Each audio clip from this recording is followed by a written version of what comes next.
What's good everybody, as you know it's your boy Kelvis bro. Ubu ngubu ngiye kubagezaho information z'amakuru mugiye mukenera ku bantu batangiye gukora application yo muri Canada cyangwa se Amerika. Iyi application rero imeze gute giye kuyikubita mbangura eban. Yaba wasure ko wakoze subscribe cyangwa se abone tujye twibanira 5 kuri 5.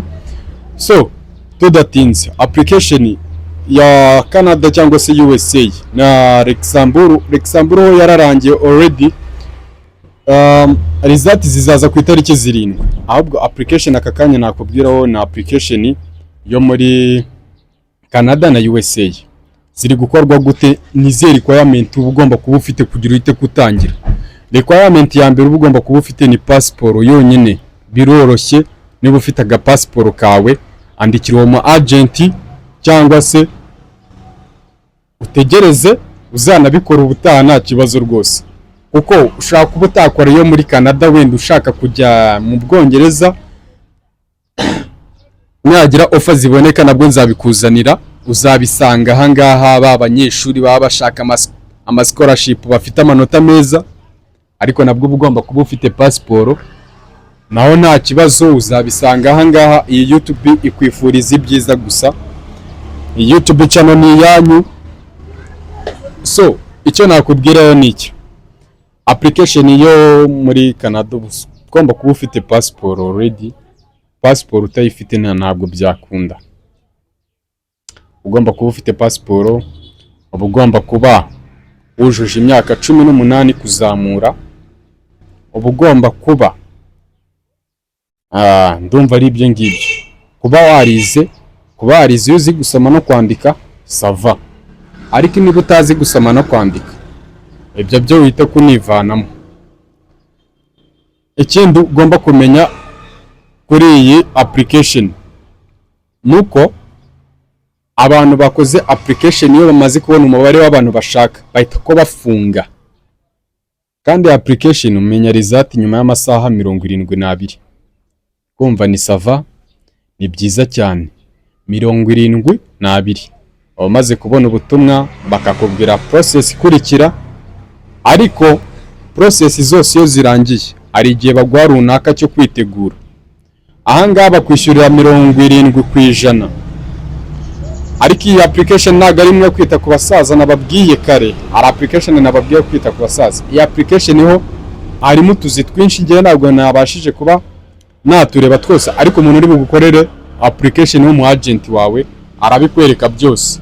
Arakwereka utuzi nyine n'ukuntu duhembwa, ujye mu bintu uzi nyine ni gute bimeze, akazi, shift n'amafaranga yako. Ndumva ari byo bintu byakorohera. Ikindi rero nakubwira ni iki, iyi application umuntu uyitabira wese ndabizi neza azatsinda. Niba yujuje ibisabwa nta kindi kintu cya danje bazamusaba, azatsinda kabisa. So tudatinze wa muntu, niba ufite passport yawe cyangwa se murumuna wawe, mushiki wawe, mu guiding umuhereze number yanjye anyandikire muhuze no mu agent. Iyi application hari application ujya gukora nyine bakakwishyuza amafaranga ukabanza ukishyura. Iyi application kuyikora nta kintu bakwishyuza, kereka wenda nk'umuntu kwa applying umwishyura amafaranga ya service. Nta giciro kiba gihari, murumvikana nyine wowe mukanegosiya. Ariko iyi application uba ufitemo opportunity kurenza ibindi bintu byose, kuko opportunity ya mbere nuko bazakwishyura iyo tiki na visa. So kuri babanyeshuri bashaka scholarship ni barebaho hasi muri comment ya mbere barabona link ya WhatsApp channel yanjye, bahite ko bayijoininga, niho bazajya basanga ama link agiye atandukanye y'ama scholarship, na bantu bashaka kuzajya ba applyinga nabo bagomba kujoininga. So iyi WhatsApp channel imaze kugira nk'abantu 1000, abantu 1000 nibo babona ibintu byanjye bya buri munsi shyiraho. Wenda nimureka tubarenze tugire nk'ibihumbi 5 kugira twese tujye duhurira hamwe. Wenda ashobora kuba muri umuntu wawe yagenda, cyangwa petit frère wawe, sister wawe, wherever nawe wagenda. Impamvu rero mba narabikoze gutya ni ukugira mwebwe bijye biborohera bitiriwe nanjye bingora, kuko iyo hora unyandikira umbwira ngo mpereza linki, narabahereje namba yanjye umuntu wa mbere akaza duhereze linki, wa kabiri duhereze linki, wa gatatu duhereze linki, ho birangora pe. Ahubwo ngiye nkugayidinga ahantu ushobora kuba wayisanga. Ari linki rero natanze kuri Instagram, mugereho murebe. Murabona munsi y'amagambo yanditseho Jesus is King, munsi yayo murahita ko mubona linki ya scholarship ni DAAD. Ya application nyene ni scholarship ba DAAD. Ubwo ni da na A ebyiri na da, ni gutyo yirwa. So iyi scholarship rero niyo mu Budage, niyo mu Budage.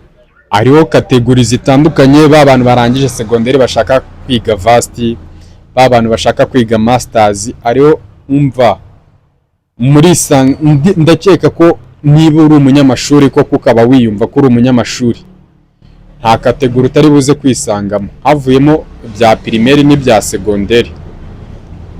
Uramutse ushaka kujya kwiga segonderi nko mu bihugu byo hanze, wa applyinga visa, ukapplyinga visa yo kujya kwiga, ya nabyo birakunda. Ho uriyishyurira nyine visa yo ugomba kuyishyura already, natiko ukiyishyurira, mbega ibintu byose bimeze nkaho wijyanye. So nta kintu kiba kigoye, mujye mwitabira mw'abantu. None se ibi bintu nugira n'ubwoba bwo kubikora uzaba ufite ikibazo. Njyewe ujye unyandikira umbwire I can help you for free, ku buntu nagufasha rwose nta kibazo. So nizere ko twamaze kwitabira twese. Mbibutsa yuko ibiganiro byanjye ubu buri munsi, ubu right now ndi mu rw'imisozi igihumbi papa. Ubu nageze ku butaka, narindi mu kirere yo hejuru, ubu nageze ku butaka. Ariko muri no minsi ibiganiro tugiye kuzajya twibandaho kuri YouTube channel yanyu ni ibiganiro byinshi, ni amaseri. Ibibereka uburyo mwa applyinga, video zibereka uburyo wowe wa applyinga. Video nimvuga video ikwereka uburyo wa applyinga, ntabwo ari video ikubwira uburyo application ikorwa. No kukwereka ahaje izina ryawe, ahaje email yawe, kila kitu akubwira. Ariko ninkubwira n'izina ryawe n'iryawe uzashyiraho si iryanjye, wowe niwe ndi kugayidinga ukuntu uri buze kuba wakora application yawe. Ariko ukaba uri umuki, uri umufana w'iyi YouTube channel yawe, ubaye utari we nyine, ubwo nawe nyine bahita ko bakwandikira.